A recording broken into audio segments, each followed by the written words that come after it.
അടൂരോട്ട് പോകാനായിട്ട് എല്ലാം പാക്ക് ചെയ്ത് വെച്ചിട്ടുണ്ട്. ഇനി ബാഗിലോട്ട് എടുത്തങ്ങ് വെച്ചാൽ മാത്രം മതിയേ. അപ്പം ഞാൻ കുറച്ച് കവറുകളൊക്കെ വാങ്ങിച്ചിട്ടുണ്ട്. അപ്പോൾ ഈ കവറുകളിൻ്റെ ലിങ്ക് കിട്ടുവാണെങ്കിൽ ഞാൻ കൊടുത്തേക്കാം കേട്ടോ. നല്ല യൂസ്ഫുള്ളാണേ.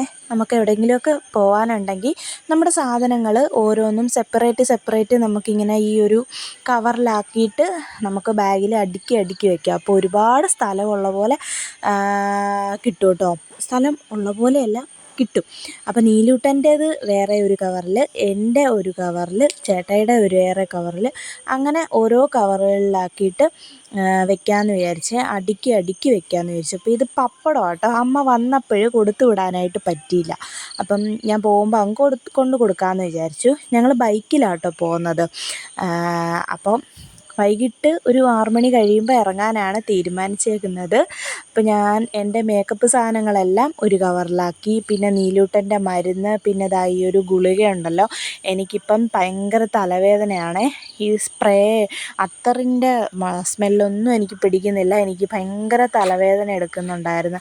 അപ്പം ഞാൻ വിചാരിച്ചു എപ്പോഴെങ്കിലും ആവശ്യം വന്നാലോ എന്ന് വിചാരിച്ച് ഞാനതും കൂടി എടുത്തിട്ടുണ്ട് കേട്ടോ.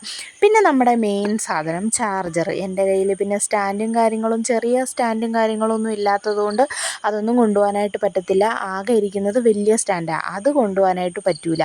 അപ്പോൾ ദാ ചേട്ടായി വന്നിട്ട് ചേട്ടായിയുടെ സാധനങ്ങളും കൂടി എടുത്ത് തരും കേട്ടോ. ഞാനിങ്ങനെ സെപ്പറേറ്റ് കവറുകളിലാക്കിയിട്ടാണ് വെക്കുന്നത്. വലിയ കവറ് ഒരുപാട് സാധനങ്ങളുണ്ടെങ്കിൽ വലിയ കവറിൽ വയ്ക്കും. പിന്നെ കുഞ്ഞിതാ ഇങ്ങനത്തെ സാധനങ്ങൾ ചേട്ടായിയുടെ ഷൂവും സോക്സും കൂടി ഒരൊറ്റ കവറിൽ ചെറിയൊരു കവറിനകത്താക്കി അതും അങ്ങ് പാക്ക് ചെയ്ത് വെക്കാമെന്ന് വിചാരിച്ചു. അപ്പോൾ ബായ്.